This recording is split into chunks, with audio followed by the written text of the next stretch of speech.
Então, pessoal, eu vou falar um pouco sobre as secreções do trato gastrointestinal. A gente tem 5 tipos de secreções, né? A secreção salivar, secreção gástrica, secreção pancreática, secreção biliar e a do suco entérico, né? A gente pode seguir elas de acordo com o sistema digestório.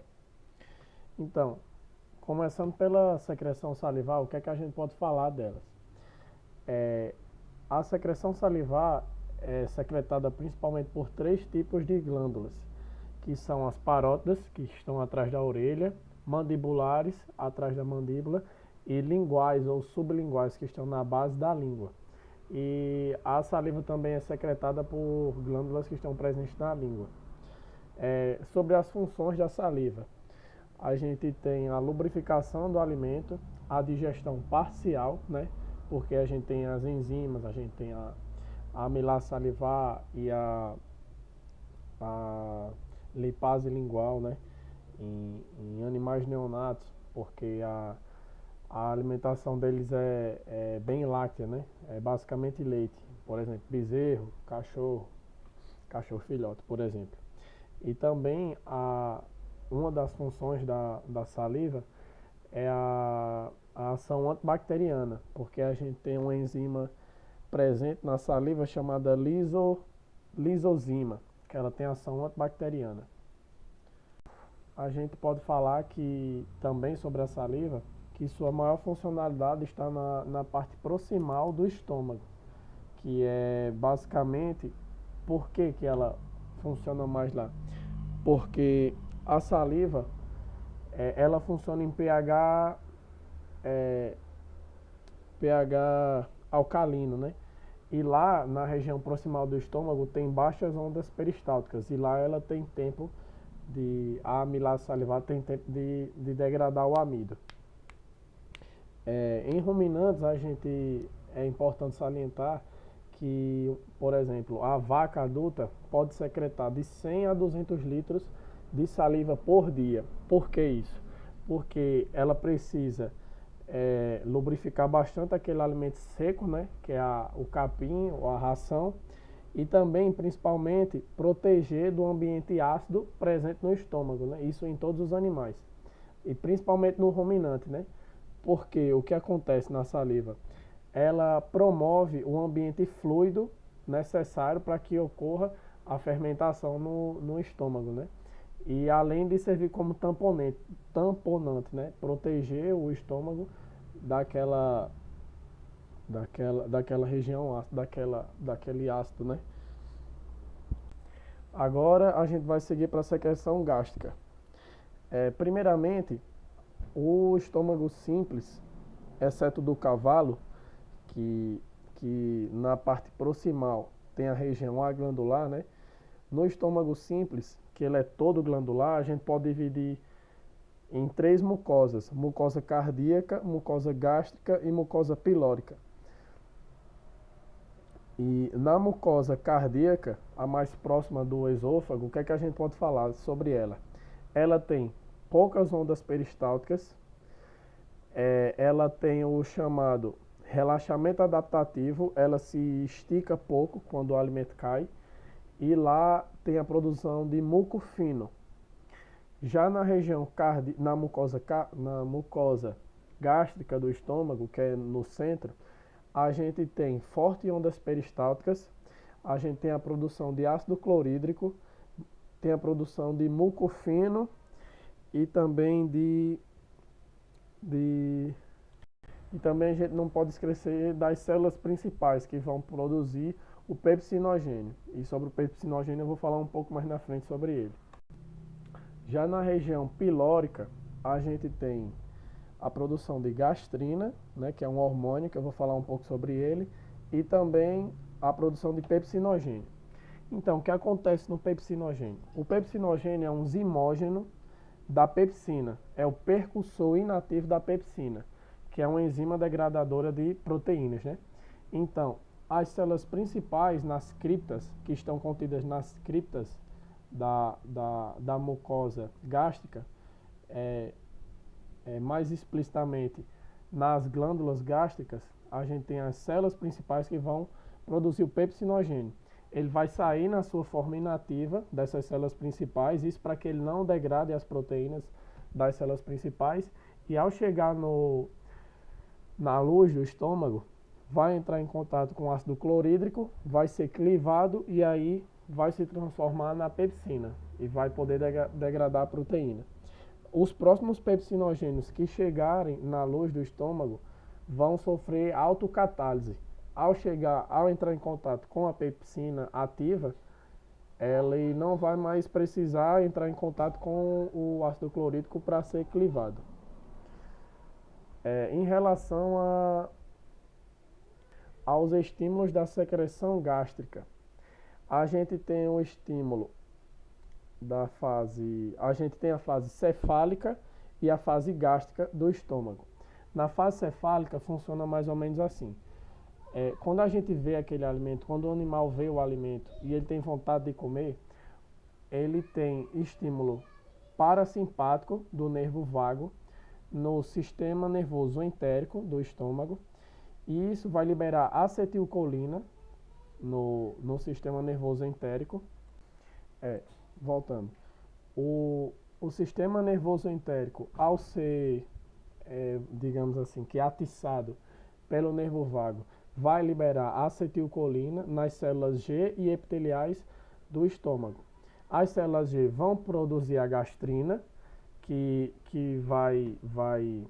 é um hormônio que vai circular pelo sangue e vai novamente cair nas células epiteliais do estômago e vai fazer com que elas produzam mais ácido clorídrico, né, que vai diminuir o pH estomacal e incentivar a digestão.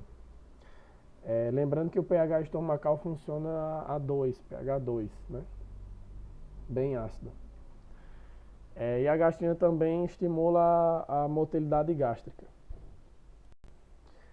Já na fase gástrica da secreção, o que acontece? Com a chegada do alimento, né, passando do esôfago e cai no estômago, o estômago tem aquela distensão, os receptores presentes na parede do estômago são atiçados, liberam sinais aferentes para o sistema nervoso entérico, e o sistema nervoso entérico, por sua vez, faz a mesma coisa que eu falei na fase cefálica, né? O sistema nervoso entérico faz o quê? Libera acetilcolina nas células G e epiteliais do estômago, e isso faz a produção de mais ácido clorídrico. No caso, a secreção gástrica pode ter dois tipos de estímulo: os estímulos mecânicos, que foi isso que eu falei, da distensão, e os estímulos químicos. Como funcionam esses estímulos químicos? Eu também já comentei sobre eles.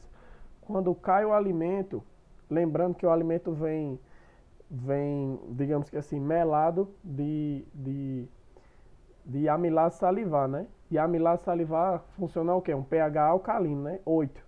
Então, o alimento cai e sobe o pH estomacal. O pH estomacal precisa estar ácido.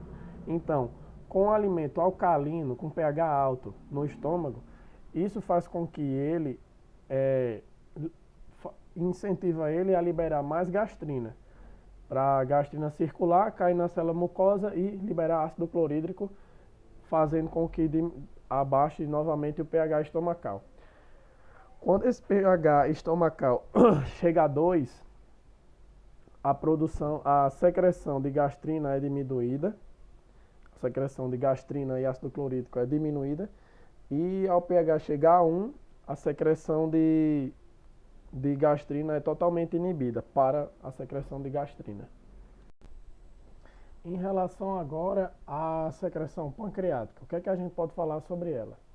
A secreção pancreática é muito importante na digestão de proteínas, carboidratos e lipídios. Ela tem a sua atividade secretora controlada por atividade nervosa e hormonal. A atividade nervosa é a mesma coisa, né? O sistema nervoso entérico, ao ser estimulado pelo nervo vago, vai liberar acetilcolina, que vai cair nas células do pâncreas, né? E a gente vai falar um pouco sobre esses estímulos, nervoso e hormonal. Então, a gente O pâncreas pode ser estimulado pela fase cefálica, pela fase gástrica e pela fase intestinal. Como funciona a fase cefálica? A fase cefálica é basicamente isso que eu falei, do controle nervoso, né? A gente está com vontade de comer, o nervo vago vai lá e estimula, libera a acetilcolina, certo? Para ele já ir produzindo suas enzimas, né? Agora, vale a gente lembrar que o pâncreas está muito ligado com o duodeno e com o intestino delgado como um todo. Como funciona isso? Pode acontecer da seguinte forma: com a chegada do quimo ácido no duodeno, a gente tem que lembrar que o duodeno funciona com pH alcalino, né? 8, em volta de 8. O duodeno vai ter seus receptores, vai perceber esse pH ácido, esse pH é ácido, e vai liberar a secretina, que é um hormônio que vai chegar no pâncreas através da circulação, vai chegar no pâncreas e vai estimular o pâncreas a liberar bicarbonato, que vai funcionar como um tamponante para equilibrar o pH, né? Vai deixar o pH mais alcalino, mais básico. E também pode acontecer a chegada de alimentos proteicos ou lipídicos ou também de carboidrato. O duodeno, seus receptores vão perceber isso e vai ser estimulada a produção da CCK, colecistocinina, que ela vai circular pelo sangue, vai cair no fígado, no pâncreas, desculpe, e vai estimular a produção de enzimas, que são a lipase pancreática, as proteases pancreáticas e a amilase pancreática. Uma das principais funções uma das principais enzimas são as proteases, que é a tripsina e a quimiotripsina. E novamente, assim como nas células, nas proteases do estômago, também são produzidos em forma de zimógeno, porque senão as proteases do duodeno, do pâncreas, desculpe, vão degradar as células, né? Vão matar as células. Então, a tripsina é produzida em forma de quimiotripsina, a tripsina é produzida em forma de tripsinogênio e a quimiotripsina é produzida em forma de quimiotripsinogênio, que ao chegarem ao lúmen intestinal vão ser clivados, né? E vão para sua forma ativa, para poder degradar as proteínas. Aí tem a lipase pancreática e a amilase pancreática, que vão auxiliar na degradação de lipídios e carboidratos, respectivamente. Já na secreção biliar, o que é que a gente pode falar? A secreção biliar é muito importante, é de suma importância na degradação de gorduras, de lipídios. Por quê? Porque os hepatócitos vão produzir a bile. A bile é rica em ácido cólico e ácido desoxicólico, que são moléculas que têm parte lipossolúvel e parte hidrossolúvel. Isso vai fazer com que ocorra o processo de emulsificação de gorduras. Um grande pedaço de gordura, ele é emulsificado, ele se transforma em pequenos pedaços de gordura, que esses podem ser solubilizados em água. Eles são emulsificados até virarem pequenas moléculas, né? Os principais componentes da bile são os ácidos biliares, que são esses que eu já falei, fosfolipídios e colesterol. Isso por quê? Porque os ácidos biliares, ao serem produzidos, também meio que quebram algumas dessas moléculas que os produziram, né? Então acaba meio que caindo, se juntando a bile, fosfolipídios e das células que produziram a bile, cai fosfolipídios e colesterol. E isso já auxilia também na emulsificação e degradação de gordura. Vale salientar que a produção de bile ela ocorre em períodos interdigestivos. E como funciona a sua liberação? Quanto menos alimento tiver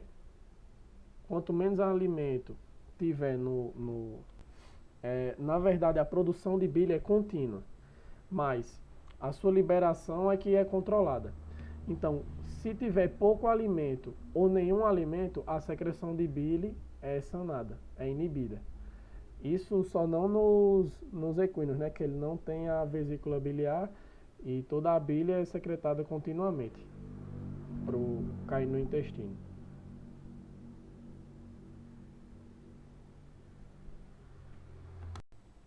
E a gente pode falar também sobre o que incentiva a secreção biliar. Pode motivar a secreção biliar quando chega alimento gorduroso no duodeno. O duodeno vai liberar CCK, que vai chegar na bile e vai fazer com que aconteça o relaxamento do esfíncter de Oddi e a contração biliar. Isso vai liberar a bile no intestino delgado. A gente tem também que dizer que o ácido biliar os ácidos biliares são reabsorvidos pelo íleo e eles vão voltar para o fígado e vão funcionar normalmente de novo. E esses ácidos biliares reabsorvidos estimulam ainda mais a produção de ácidos biliares. A gente também tem que falar sobre a circulação enterohepática, que é o quê? O ácido biliar saindo do fígado, indo para o intestino, sendo reabsorvido, voltando pela veia porta, lembrando que volta pela veia porta, né? Do íleo vai para a veia porta e chega no fígado. Ao chegar no fígado, volta para o intestino. E isso é considerada a circulação enterohepática. E também a gente tem que dizer que com o quimo ácido chegando no duodeno, o duodeno vai produzir secretina, a secretina vai cair no fígado e vai fazer com que os enterócitos liberem bicarbonato e água para equilibrar o pH do meio. Já em relação ao intestino, a gente fala sobre o suco entérico. E o que é o suco entérico? O suco entérico é um líquido claro, rico em muco e enzimas, que vão basicamente fazer o final da degradação, né, de carboidratos, de lipídios e proteínas. Esse suco entérico é rico em enzimas, enzimas simples, protease, como é que eu posso dizer? Sacarase, lactase, maltase, peptidase, que vão transformar disacarídeos em monossacarídeos, né? A glicose. As peptidases que vão transformar os peptídeos em aminoácidos, enfim. Isso vai possibilitar a absorção, né? Ainda em relação à mucosa entérica, a gente pode falar sobre o glicocálice, que é um ambiente que favorece a digestão. Imagine que aqui é a mucosa entérica, a mucosa do intestino. Aqui a gente tem criptas de... como é que chama? Deixa eu ver aqui o nome. Aqui é a mucosa entérica e a gente vai ter criptas de Lieberkühn. Acho que é assim que pronuncia. E também os vilos, né? As vilosidades. Vilosidades que essas são revestidas pelos enterócitos. Os enterócitos são as células do intestino. E na base, no ápice desses enterócitos, a gente tem os microvílios, né? Que fazem realmente a absorção. É por ali que acontece a absorção. E em cima dos enterócitos, a gente tem esse glicocálice, que é um ambiente favorável à digestão. A gente tem uma grande quantidade de enzimas, muco que é produzido pelas células globosas que estão entre os enterócitos, e uma camada parada de água, basicamente, porque a água vem tendo atrito, né, com o extenso comprimento do intestino, e ela basicamente fica parada. E isso possibilita a digestão, né? As enzimas trabalham e a gente absorve os nutrientes. É isso, rapaziada.